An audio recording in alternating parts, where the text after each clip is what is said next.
Hey, hey, hey, I'm T-Dub, and what we're looking at together is a magic traffic signal. Why is it a magic traffic signal? Well, in a few minutes, you'll find out how this magic traffic signal can win virtually any man's total devotion, and not only just commitment, but enthusiastic commitment to you and your future together. Whether you're still looking for Mr. Right, or maybe you found Mr. Right, but he's kicking and screaming along the path to becoming Mr. and Mrs. Right. When you watch this short presentation in the end, we're going to talk about the shortest path to a man's heart and the fastest way to get him to pop the question without manipulation, and definitely without ever having to be pushy or sacrifice your sense of identity trying to be somebody you're not just in order to please them. Watch this short video until the end and you'll discover the 3 supposedly good pieces of advice you absolutely must avoid to go from hello to I do, even when he says confusing stuff like I'm not ready. Just a wee bit of fair warning, I don't know how long this video will be online because I'm giving away so much free and hard to find relationship saving information. Plus, you'll notice I'm not hosting this on YouTube. I'm paying to stream this from my own pocket. So I may end up making this a paid presentation. So watch this now while it's still online and it's still free. Now, I know what you may be thinking. You may think, T-Dub, I've seen it and heard it all when it comes to advice on men and how they think. Yet I can guarantee you that you've never understood or seen inside a man as deeply or clearly as you're about to as I share these little known secrets about men with you. This is entirely different. It's nothing like the popular books on men you may have seen or even tried. So I'll bet you dollars to donuts you'll be shocked by what I reveal to you today. And please remember, what I'm sharing will finally allow you to start planning your life and your family without having to push him when he says things like, honey, I love you, but I'm not ready.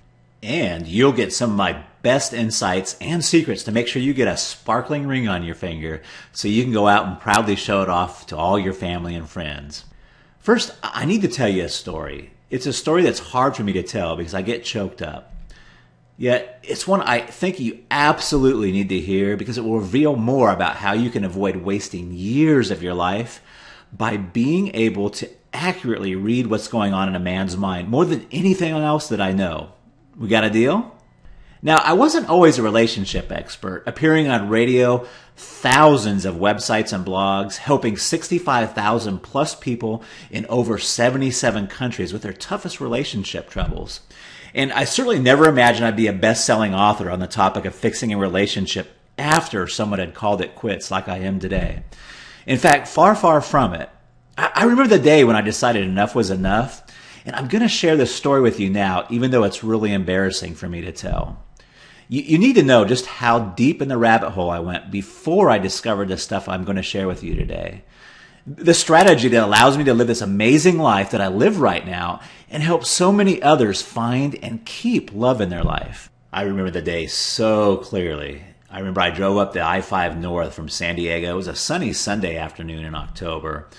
And I remember the sunshine because it was the exact opposite of how I was feeling. And in a few moments, I was going to absolutely devastate the woman I loved. I remember the warm, prickly rays of sun dancing on my arm while inside my soul cried over what I felt I absolutely had to do. 5 miles to go before I reach my girlfriend's exit. Heart-Shaped Box by Nirvana starts playing on the radio. Oh geez, I think, why this song? The steel knife in my windpipe twists as Kurt sings the first line. I had to change stations. I can't take it. I fiddle back and forth with the knob. Doesn't matter what's playing. Music that day stung like a spritz of antiseptic on a freshly opened cut. I punch the power button, turn the radio off. For the first time in years, I've driven without the radio. Now, all I hear is my own breathing, the whoosh whoosh sound of blood pulsing in my ears. 2 miles to go. My heart pounds faster. How hard will she take it? She'll want to know why. Why? Here's her exit. Palm sweaty, my hands slip a little bit as I turn off the freeway. The traffic light's red. There's a relief for a few more seconds of peace before the storm. As the light turns green, I proceed. I can see my girlfriend's tan 6-story apartment building. There's less than a half a block now. I can't turn back now. I cannot turn back now, I repeat. I've been unfair to her and unfair to me for far too long already. I pull in. I park and I sit there with the engine off. It's deadly silent.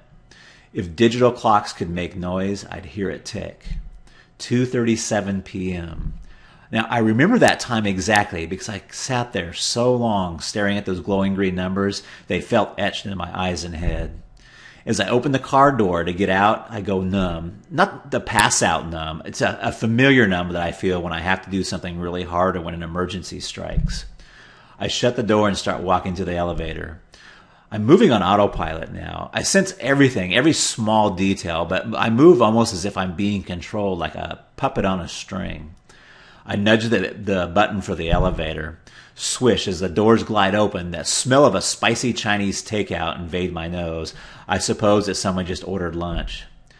I push the button for the 5th floor as I had hundreds of times before. This time was massively different, though. As I'm running over my mind what I'm going to say and do one last time, ding goes the bell. I'm here. I walk over to her door. I've got the keys and I usually let myself in, but given about what's going to happen, it doesn't feel right, like the right thing to do today. My knuckles make a rap, rap, rap as they hit the solid wood door. My numbness clears like a morning fog, and I can again feel that cold steel blade of anguish just twist in my throat again. She opens, and then it happened, and then I did it. After almost 4 years of being with Jessica, after 4 years of her patiently waiting on me to be ready to go to the next level in our relationship, I end it. As embarrassing as it is for me to tell you how I let down a woman who waited on me for 4 years, it gets worse. You see, about 2 weeks before I broke up with Jessica, I made the decision to move from San Diego to Arkansas to be with my family. I had stayed in San Diego after I got out of the Navy, but all of my family lived down south. As I was ending it with Jessica, my bags were already packed to leave. I was set to start driving the very next day. I started the breakup by telling Jessica I had made a decision to move to Arkansas. That was a bad move.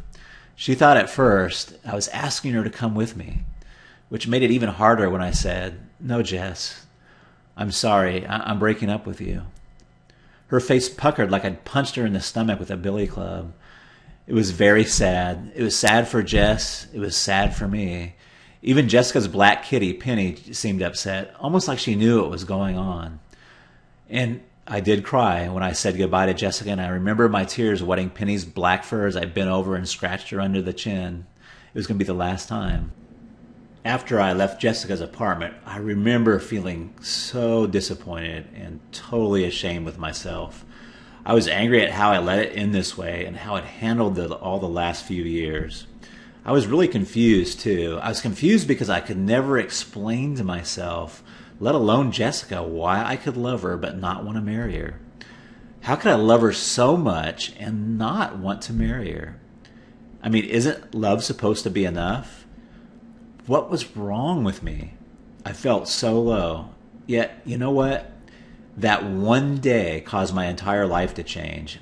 It was that day that I made a vow. I vowed that no matter what it took, I was going to figure out how my own heart worked. What was holding me back from making a full commitment to love, to intimacy, and to marriage? I promised I would stop at nothing to figure out why I could feel real love and still not be ready. I'd read every book. If I had to, I'd interview and talk with hundreds of men who were having the same experience. I'd interview happily married men who found joy in commitment. I knew I'd never find long-lasting happiness if I didn't keep my vow. I was going to become a man capable of a fully committed relationship and marriage, or I was going to die trying. The good news for you is this. Not only did I figure out what was stopping me from becoming fully committed, what I call mental roadblocks, I discovered almost all men have these same mental roadblocks. These blocks stop them from moving relationships to the next level, regardless of how much attraction or how much love they feel. Now, some men have more mental roadblocks than others, but I've never met a man that didn't have at least some. What you may find really exciting is once a woman understands a man's mental roadblocks, removing them is easy once you know what to look for. Sadly, though, most women will never figure this out. I'm going to share my discovery with you in just a moment, so keep watching.